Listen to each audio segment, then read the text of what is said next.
अस्सलाम वालेकुम kids, let's learn about plants कि प्लांट्स क्या होते हैं, व्हाट आर प्लांट्स और उनके पार्ट्स क्या होते हैं। Okay, first of all parts of plants या पार्ट्स ऑफ ट्री क्या है? Root, stem, leaves and flowers.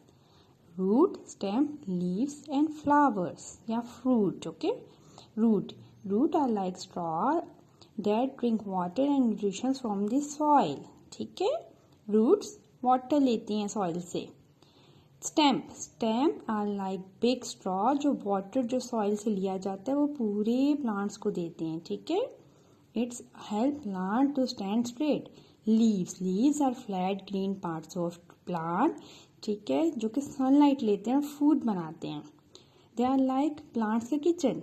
Now flower are like colourful parts of plant, जिससे फ्रूट्स बनते हैं। ओके किड्स, टेक केयर, अल्लाह हाफिज।